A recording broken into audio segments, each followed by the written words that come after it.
에스더 9번째 시간입니다. 오늘은 8장 전체를 같이 한번 쭉 살펴보도록 하겠습니다. 여러분, 올림픽이 얼마 전에 끝났습니다. 올림픽 경기를 보는 방법이 두 가지가 있죠. 하나는 손에 땀을 쥐고 막 긴장하면서 이제 생방송을 보는 것입니다. 우리 잘해야 되는데, 막 펜싱 이겨야 되는데 이러면서 막 긴장하면서 이렇게 막 보는 방법이 있고, 또 하나는 재방송을 보는 방법이 있죠. 재방송은 우리가 결과를 다 알고 보기 때문에 좀 여유가 있습니다. 침대에 누워가지고 뭐 긴장 안 해도 되고, 금메달 딴 소식 듣고 보는 거기 때문에 느긋하게 볼 수 있죠. 그래서 편안하게 시청할 수 있습니다. 여러분, 에스더라는 책은 하나님을 믿고 의지하는 사람들의 결말이 결국은 승리다라는 것을 알고 보는 재방송 같은 그런 책입니다. 믿음으로 살게 될 때 하나님께서 우리에게 승리의 영광을 주신다. 우리가 믿음으로 말미암아 살게 된다라는 그 놀라운 진리를 보여주는 재방송 같은 책인 것입니다. 여러분, 제가 방금 선포한 대로 우리는 믿음으로 말미암아 살게 됩니다.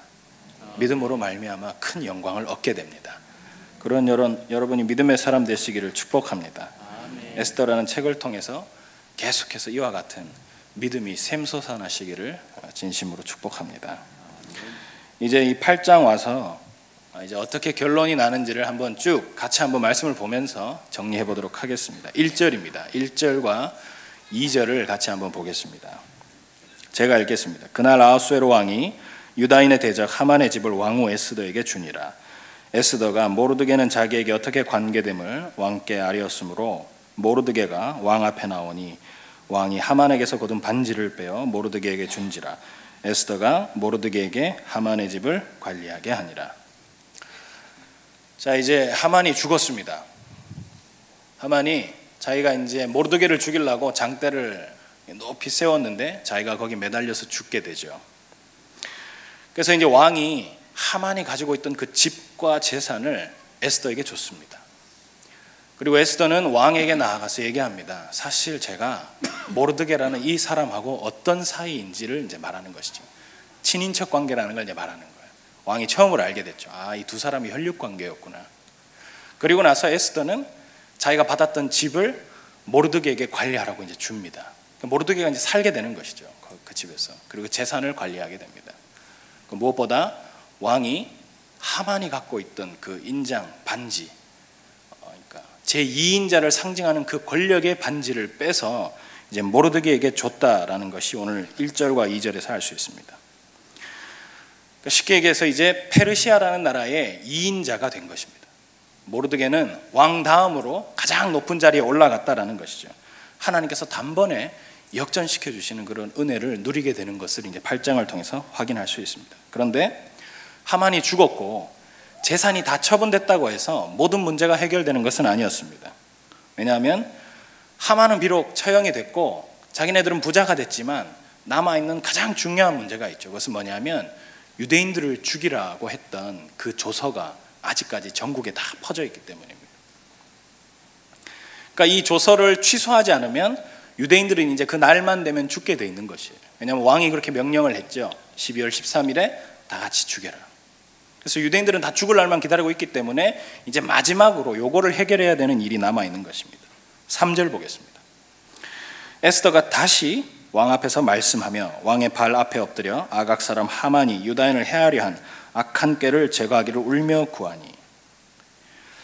여러분, 이 본문에 중요한 표현이 있습니다. 그래서 뭐냐면 다시라는 말입니다. 다시. 에스더가 다시 왕 앞으로 갑니다. 왜냐하면 왕이 이 조서를 취소하지 않았기 때문에 유대인들이 이제 다 죽게 생겼기 때문에 다시 가가지고 이거 취소해 주십시오. 이제 간청을 해야 하는 상황인 것이죠. 근데 여러분이 잘 알다시피 제가 계속해서 이 강해를 하면서 얘기했던 중요한 법률이 하나 있습니다. 페르시아는 왕이 부르지 않았는데 자기가 나가면 죽게 되어 있습니다. 왕이 에스더야 하고 불러야지만 올 수 있습니다. 이 나라 법률은 내가 만나고 싶다고 왕에게 찾아가면 바로 죽게 되어 있어요. 살 수 있는 유일한 방법은 왕에게 아무런 그것도 없이 그냥 나갔다가 왕이 긍휼함을 베풀기 위해서 금 지팡이를 이렇게 쫙 내밀면 그제서야 살 수 있고 말을 할 수 있었습니다.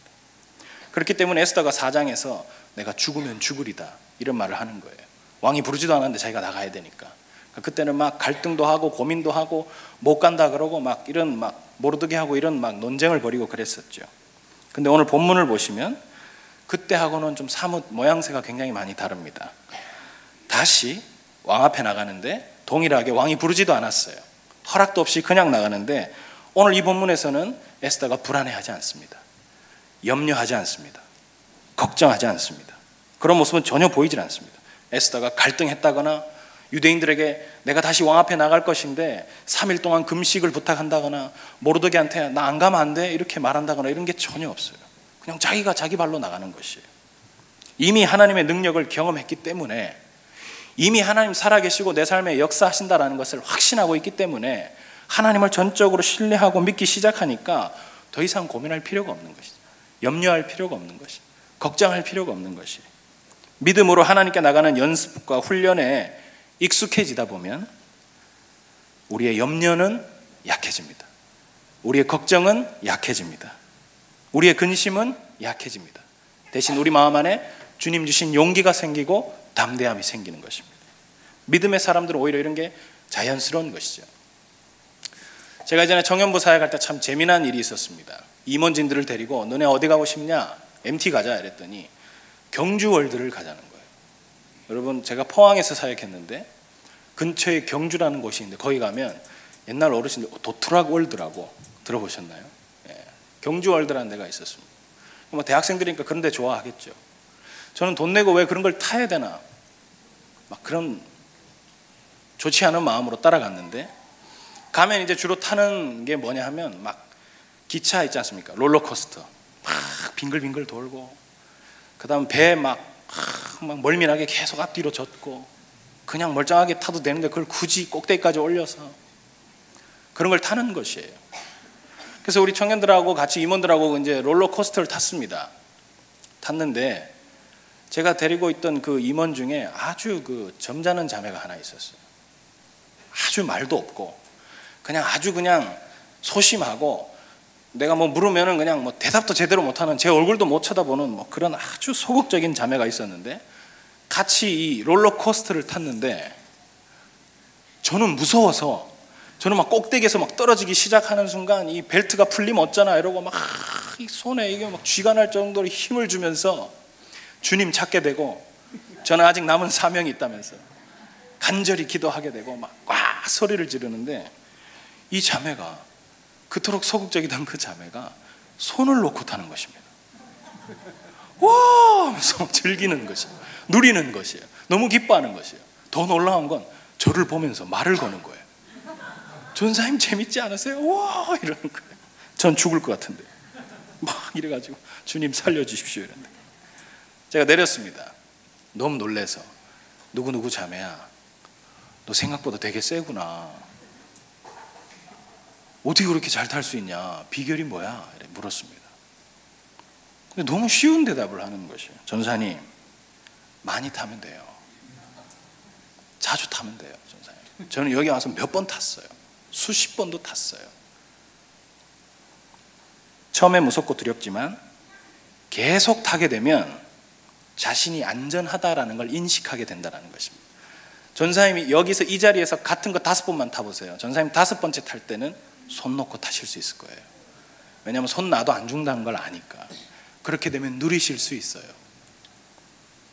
그러니까 이 자매가 그렇게 소극적이었는데 손을 놓고 막 고함을 지르면서 아주 즐겁게 타는 것입니다. 사랑하는 성도 여러분, 다양한 시험이 우리 인생에 계속해서 찾아옵니다. 역경이 찾아오고 환난이 찾아오고 고난이 찾아옵니다. 다람쥐 쳇바퀴 돌듯이 계속해서 반복적으로 찾아옵니다. 그러나 우리가 그럴 때마다 하나님 앞에 믿음으로 반응하는 삶의 이 훈련이 계속 지속되다 보면 고난이나 시험 앞에서도 염려하는 일들이 줄어들게 됩니다. 걱정하는 일들이 줄어들게 돼요. 근심하는 일들이 줄어들게 되는 것입니다. 오히려 이 고난의 시간이 나를 벼랑 끝으로 모는 것이 아니고, 이 고난의 시간이 나를 절망으로 밀어내는 것이 아니고, 하나님께서 이 시간들을 나를 단련해서 정금같이 나아가게 하실 것이야.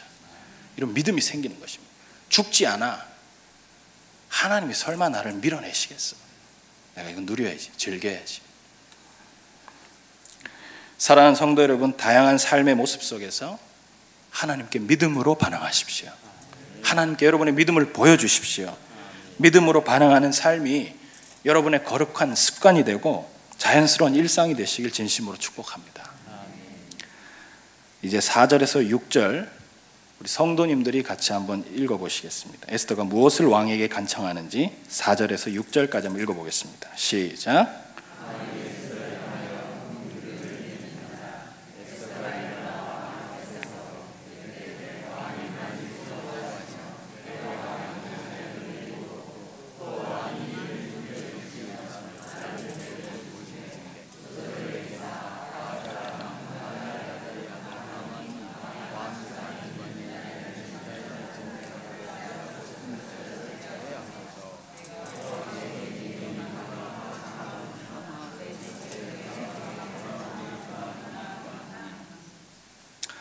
자, 이제 에스더가 나갔습니다. 다시 나갔습니다. 이제 왕이 뭘 하죠? 금규를 내밀었다. 금지팡이를 내밀었다. 살려줬다는 뜻이에요. 그래서 이제 에스더가 자기 민족을 위해서 간청하기 시작합니다. 하만이 내린 조서가 취소되지 않으면 우리 다 죽기 때문에 이제 말하는 것이죠. 근데 지금 에스더가 부탁하는 이 간청은 사실은 불가능한 일이에요. 당시 페르시아에는 굉장히 독특한 법률이 하나 있습니다. 문헌을 찾아보니까요, 왕이 인장을 찍어서 선포한 법률은 왕이 명령을 내렸음에도 불구하고 왕이 취소할 수가 없었습니다. 왜냐하면 이 당시 법률이 전제군주의 독단을 막기 위해서 생긴 그런 법이었습니다. 그러니까 왕이 도장을 찍어서 법으로 선포했으면 자기 마음대로 취소를 못하는 거예요. 그러니까 한번 내려진 그 법률은 굉장히 권위가 있는 것이죠.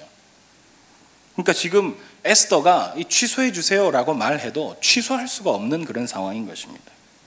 왕이 취소할 수 있는 방법은 없지만 어떻게 하면 이 문제를 극복할 수 있는지에 대한 제안을 이제 7절, 8절에서 하는 것이에요. 제가 읽겠습니다. 아수에로 왕이 왕후 에스더와 유다인 모르드게에게 이르되 하만이 유대인을 살해하려 함으로 나무에 매달렸고 내가 그 집을 에스더에게 주었으니 너희는 왕의 명의로 유대인에게 조서를 뜻대로 쓰고 왕의 반지로 인을 칠지어다. 왕의 이름을 쓰고 왕의 반지로 인친 조서는 누구든지 철회할 수 없음이니라. 그러니까 이게 무슨 말이냐 하면 이미 내린 조서는 취소할 수가 없다 이 말이에요. 그러니까 동일한 효력을 갖는 다른 조서를 다시 한 장 써라는 말입니다. 왕은 지금 새로운 조서를 써가지고, 그러니까 니네가 지금 죽게 됐으니까 안 죽을 수 있는 조서를 따로 한 장 써서 2장을 붙이라는 거예요. 지금 그런 과정을 지금 설명하고 있는 것입니다. 9절에서 10절 보겠습니다. 그때 시한을 곧 3월 23일에 왕의 서기관이 소집되고 모르드게가 시키는 대로 조서를 써서 인도로부터 구스까지의 127지방 유다인과 대신과 지방관과 관원에게 전할세 각 지방의 문자와 각 민족의 언어와 유다인의 문자와 언어로 쓰되 아수에로 왕의 명의로 쓰고 왕의 반지로 인을 치고 그 조서를 역졸들에게 붙여 전하게 하니 그들은 왕궁에서 길러서 왕의 일에 쓰는 준말을 타는 자들이라. 이제 모르드게가 왕의 서기관들을 다 불렀습니다. 자기 뜻대로 씁니다. 조서를. 그렇게 하라고 왕이 시켰습니다. 네 마음대로 써봐라. 내가 그렇게 하라고 시켰으니까. 내가 도장도 주고 도장도 찍어주고 반지도 주고 할 것이다. 그래서 지금 모든 사람들이 알아먹을 수 있는 다양한 언어들로 쓰고 페르시아가 다스리는 모든 127방 지역의 모든 공무원들에게 이 조서가 내려진 것입니다. 그것도 역졸들에게 붙여서 전하게 하는데 오늘 특이한 말이 있죠. 준말을 타는 자들. 굉장히 빠른 말 타고 막 빨리 가는 이런 사람들에게 이제 이거 붙이라고 시켰다라는 거예요. 자, 이제 조서의 내용이 무엇인가 11절에서 13절 우리 성도님들께서 한번 읽어보겠습니다. 11절에서 13절입니다. 시작.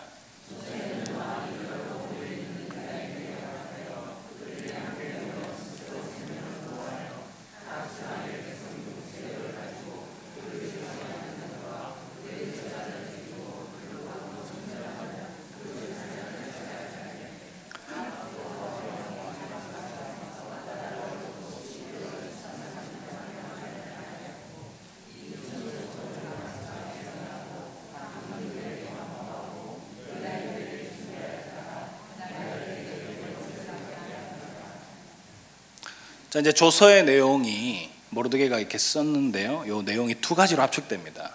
뭐라고 썼느냐? 첫째는 함께 모여서 스스로 생명을 보호해라. 왜냐하면 지금 첫 조서에 유대인들을 죽이라라는 조서가 내려졌습니다. 이제 유대인들은 다 죽게 돼 있어요. 유대인들이 죽는 상황이 되다 보니까 생명을 보호하라고 이제 조서를 쓴 것입니다. 공격을 방어할 수 있는 자구책이 마련되는 것이죠. 그러니까 지금 상황은 어떤 상황이냐면 유대인들을 죽이려고 가면 유대인들은 아무 반항도 못하고 그냥 죽어야만 되는 그런 상황이었어요. 근데 지금 조서를 써놨기 때문에 이제 유대인들은 방어할 수 있는 권한이 생긴 것이에요. 스스로 생명을 보호할 수 있도록 법이 새롭게 제정된 것입니다. 그러니까 아달월 13일에 12월 13일에 유대인들을 죽이기로 한 그날에 사람들이 합법적으로 전부 와서 공격하고 하만의 후손들이 유대인들을 다 죽이려고 하는 그날에 합법적으로 방어할 수 있도록 싸울 수 있도록 모르드게가 그렇게 조서를 써서 법이 제정됐다라는 것입니다. 간단하게 얘기해서 니네가 칠 테면 쳐봐라. 이제 당하기만 하는 것이 아니라 우리도 합법적으로 같이 싸울 수 있는 자격이 주어졌다. 둘째는 뭐냐면 세력을 가지고 저희를 치려하는 자와 그 처자를 죽이고 도륙하고 진멸하고 재산을 탈취하겠다. 이 말이 무슨 말이냐면 비슷한 말인 것 같지만 유대인들이 공격할 수 있는 조건은 딱 하나였습니다. 아무나 죽이는 것이 아니라 자기들을 죽이려고 온 사람들만 공격하게 돼 있었어요. 나를 죽이려고 하는 사람, 유대인들을 죽이려고 한 사람들만 공격하고 그 사람들을 죽이고 그 사람들의 재산을 다 빼앗을 수 있는 조서를 쓴 것입니다. 그러니까 또 하나의 조서로 인해서 서로가 이제 두 가지 조서가 붙었죠. 벽에 합법적인 권한으로 왕의 명령으로 취소할 수 없는 두 가지 명령이 지금 벽에 붙어 있는 것입니다. 그러니까 둘 다 지금 동등한 위치에서 서 있는 것인데 사실 말이 합법적이고 동등한 위치인 것이지 유대인들을 건드릴 수 없는 거나 마찬가지인 것이죠. 지금 이 나라의 가장 큰 권력자는 누구냐면 모르드게가 됐습니다. 유대인들이 됐습니다. 모르드게 민족들을 누가 건드리겠습니까? 지금 이런 상황에서 아무리 합법적이라 한들 누가 모르드게 민족을 치겠습니까? 누가 겁도 없이 이 민족을 이제 함부로 대할 수가 있겠습니까? 저는 이 두 가지 법조문을 딱 보는데 머릿속에 상상하는데 로마서 8장 말씀이 생각났습니다. 생명의 성령의 법이 죄와 사망의 법에서 자유케 하는 것이에요. 유대인들이 다 죽을 수밖에 없던 사망의 법에 매여 있던 사람들인데 생명의 성령의 법이 막 선포되면서 자유케 되는 것이죠. 살게 되는 것이죠. 해방되는 것이죠. 여러분 14절 보겠습니다. 왕의 어명이 매우 급함에 역졸이 왕의 일에 쓰는 준말을 타고 빨리 나가고 그 조서가 도성 수산에도 반포되니라. 여러분 이 14절에는 특징이 있습니다. 좀 단어들의 특징이 뭐냐면 매우 급함에 준말을 탔다, 빨리 나갔다. 문장이 어떻죠? 느낌이? 일이 빨리 진행되고 있음을 알 수 있죠. 뭔가 지금 급하게 일이 막 급격하게 진행되고 있는 것입니다. 여러분 이 동이라는 게 하만이 조서를 붙일 때도 이와 같은 내용이었습니다. 하만이 유대인들 죽이라는 방 붙일 때도 이와 같은 내용이었는데요. 빨리 붙이라는 말 없어요. 급격하게 일이 진행되는 거 없어요. 준말을 타지도 않고 걸어 다녔어요. 근데 하나님이 일을 하기 시작하시니까 하나님이 일을 하기 시작하시면 급하게 진행되는 것입니다. 막 신속하게 진행되는 것입니다. 아무도 막을 수가 없는 것이죠. 막 준말을 타고 이 기쁜 소식이 온 민족 가운데 막 퍼지기 시작하는 것이. 그러니까 하만이 붙인 이 사망의 법은 일반 우편이라면 모르드게가 붙이는 이 생명의 성령의 법은 뭐 등기 정도 되겠죠. 네, 급행 메일 같은 거. 그래서 이 유대인들이 이 소식을 듣고 너무 기뻐서 이 소식을 들은 그날을 명절로 삼았다라고 17절에 나옵니다. 명절로 삼았다. 이제 오늘 우리가 읽었던 오늘 본문 15절부터 한번 보겠습니다. 이 마지막 부분을 통해서 믿음의 선한 싸움을 잘 싸워낸 이 모르드게와 에스더에게 어떤 열매들이 있는지 한번 살펴보겠습니다. 15절입니다. 모르드게가 푸르고 흰 조복을 입고 큰 금관을 쓰고 자색 가는 배 겉옷을 입고 왕 앞에서 나오니 수산성이 즐거이 부르며 기뻐하고. 가장 먼저 하나님께서 어떤 열매를 주시냐면요, 신분의 변화를 주십니다. 본문은 모르드게에게 신분에 큰 변화가 있다라는 것을 정확하게 암시하고 있죠. 페르시아는 왕이 입었던 칼라는 붉은색이었습니다. 붉은색을 입으면 가장 높은 권력을 상징하는 것이죠. 그 다음 수상, 총리, 2인자가 입는 칼라는 푸르고 흰색이었습니다. 이때 당시의 문화가 그래요. 그러니까 지금 이 본문에서 모르드게가 푸르고 흰 조복을 입었다라는 것은 그 나라의 2인자가 되었다라는 말입니다. 공식적으로 2인자 권력에 앉았다라는 것이에요. 그러니까 하나님이 높여주신 것이죠. 하나님이 포로로 끌려온 이 사람을 이 페르시아라는 대제국의 2인자로 높이시고 세우시고 영광을 주시는 것입니다. 여러분, 믿음으로 사는 사람들은 하나님께서 이렇게 자연스럽게 높여주십니다. 하나님께서 자연스럽게 영광을 주시는 것이에요. 높은 것을 다니게 하시는 것입니다. 하나님께 믿음으로 반응하는 모든 여러분들 다 되셔서 하나님으로부터 높임받는 그런 인생 되시길 축복합니다. 두 번째 열매는 16절입니다. 한번 읽어보겠습니다. 16절 시작.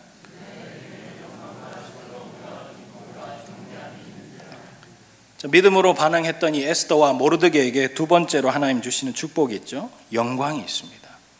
기쁨이 있습니다. 존귀함이 있습니다. 그런데 이것이 그냥 있는 것이 아니라 충만하도록 있다라는 것이. 세상 권세에 굴복하면서 그렇게 살아갈 때 누릴 수 없는 그런 축복입니다. 내가 하나님께 굴복하고 하나님께만 경배하고 하나님만 우리 왕이심을 인정하면서 이렇게 살기 시작하니까 하나님이 이런 놀라운 열매들을 맺게 하시는 것이죠. 참된 기쁨과 참된 안식과 참된 평강은 우리가 믿음으로 하나님만 의지할 때에 누릴 수 있는 축복이자 열매인 것입니다. 여러분 삶에 하나님 주시는 영광이 있기를 축복합니다. 하나님 주시는 기쁨이 있기를 축복하고 하나님께서 가장 존귀하게 여기신 여러분 인생 되기를 축복합니다. 마지막으로 17절이죠. 왕의 어명이 이르는 각 지방 각읍에서 유대인들이 즐기고 기뻐하여 잔치를 베풀고 그날을 명절로 삼으니 본토 백성이 유다인을 두려워하여 유다인 되는 자가 많더라. 오늘 본문에서 유다인을 두려워하여 유대인 되는 자가 많더라라는 말이 있는데, 페르시아의 많은 국민들이 페르시아 사람만 있는 것이 아니었어요. 페르시아가 워낙 큰 나라고 많은 나라를 다스리다 보니까 다양한 민족들이 살았는데 유대인으로 개종했다라는 말입니다. 제가 이거 배경을 찾아보고 원문을 찾아보고 했는데 실제로도 그렇게 나와 있어요. 유대인으로 개종하는 것이에요. 내가 유대인 되겠다. 세상 사람들이 하나님의 백성 되는 것을 가치 있게 여기는 세상이 되었다라는 말입니다. 내가 유대인처럼 살고 싶어. 이게 무슨 말일까요? 여러분, 본문은 지금 하나님의 백성 된 유대인들을 다른 민족들이 두려워한다라고 말하고 있습니다. 유대인들을 두려워한다. 왜요? 하나님이 살아계신다라는 것을 유대인들을 통해서 깨닫게 되었기 때문입니다. 와, 하나님 정말 살아계시구나. 하나님 정말 살아계셔서 유대인들을 돌보고 계셨구나. 하나님의 백성들은 하나님이 책임지시는구나. 하나님이 선하게 돌보시고 인도하시는구나 라는 것을 확실히 알게 되었기 때문에 유대인들을 두려워하게 되는 것이죠. 또 유대인 되고 싶어하는 사람들이 많아지는 것이죠. 왜요? 나도 하나님의 돌보심을 받고 싶어. 내 인생도 하나님 책임져 주셨으면 좋겠어. 내 인생도 하나님 돌보시고 인도해 주시면 좋겠어. 나 유대인 돼야겠어. 하나님의 백성들이 세상 가운데 영향력 있는 삶을 살기 시작하는 것이죠. 여러분, 우리가 하나님 믿고 의지하기 시작하면 하나님도 우리의 삶을 돌보시고 책임지시고 선하게 인도해 주십니다. 여러분의 삶을 하나님께서 선하게 이끄시고 책임지시고 이끌어 주시길 축복합니다. 여러분, 말씀을 정리하겠습니다. 이제 에스더 이야기가 거의 끝이 났습니다. 죽임 당할 뻔했던 이 날이 기쁨의 날이 됐습니다. 환희의 날이 됐습니다. 오히려 민족의 큰 명절로 바뀌게 되는 그런 놀라운 역전의 은혜가 막 생겼습니다. 여러분, 이 명절을 이제 제가 다음번에 한 번 더 설교하고 이제 마무리할 건데 불임절이라고 합니다. 푸르, 아람어예요. 푸르, 불임절. 이 불임절이라는 큰 명절로 이제 지금까지도 지키게 됩니다. 이 명절에 유대인들이 에스더서를 읽는데요. 에스더서를 읽으면서 하만이라는 단어가 나올 때마다 이 이상한 시끄러운 장난감으로 막 이렇게 흔들면서 하만의 이름이 들리지 않도록 지우는 그런 풍습이 있습니다. 지금까지도. 그리고 하만의 주머니라는 전통 과자를 먹는 것이에요. 평생 하만을 저주하는 것이죠. 막 시끄럽게 하면서 하만 나오면 막 나오지 마라 그러고, 하만의 주머니에서 계속 하만 과자 먹고 이러는 것이죠. 여러분, 저는 이 에스더라는 책을 마무리하면서 이 책이 우리에게 아주 중요한 질문을 던져주고 있다라는 생각이 들었습니다. 그 질문은, 여러분 인생의 위기가 찾아오고 여러분 인생의 어려움이 찾아왔을 때 여러분은 하나님 앞에 믿음으로 반응하고 있는가 하는 것입니다. 사랑하는 성도 여러분, 하나님은 믿음으로 반응하는 사람들을 찾으십니다. 그런 사람들에게 하나님은 은혜를 베푸십니다. 그런 사람들에게 하나님은 하나님의 살아계심을 증명해 보이십니다. 그런 사람들에게 하나님은 하나님의 능력을 쏟아부어 주십니다. 우리의 믿음을 하나님께 보이기 시작할 때에 우리의 슬픔이 기쁨이 되는 것입니다. 우리가 믿음으로 반응하기 시작할 때 죽음에서 생명으로 바뀌는 일이 일어나는 것입니다. 우리가 믿음으로 반응하기 시작할 때 우리의 절망이 소망으로 바뀌는 그런 불임절의 은혜가 우리 삶에 찾아오는 것입니다. 매일매일의 삶의 어려움과 위기 때마다 우리가 에스더와 모르드게처럼 매일매일 믿음을 선택하는 그런 연습을 하십시오. 하나님만 의지하고 신뢰하면서 우리가 하나님께 우리의 믿음을 보이기 시작할 때에 하나님은 이 척박한 삶의 현실 속에서 하나님의 역사를 통한 은혜의 불임절을 우리 모두가 누릴 수 있도록 인도해 주실 줄 믿습니다. 하나님이 질문하십니다. 너는 이 시대에 모르드게로 살고 있느냐? 너는 이 시대에 에스더로 살고 있느냐? 너는 네 인생 가운데 찾아오는 수많은 문제들 앞에서 믿음으로 반응하고 있느냐? 여러분, 하나님은 위대한 사람을 찾지 않습니다. 하나님은 능력이 많은 사람들 찾지 않습니다. 하나님이 위대하시고 하나님이 능력이 많으시기 때문에 하나님은 그런 사람들 찾는 것이 아니라 그런 위대하시고 능력이 많으신 하나님을 붙들고 신뢰하는 사람들을 찾으십니다. 하나님이 찾고 계신 그 믿음의 사람들이 우리 모든 충신교회 성도님들 다 될 수 있길 축복합니다. 그래서 우리 인생의 은혜로운 불임절이 하나님을 통해서 여러분의 인생 가운데 오도록 하는 그런 믿음의 사람들 다 되시기를 진심으로 소망합니다. 기도하겠습니다.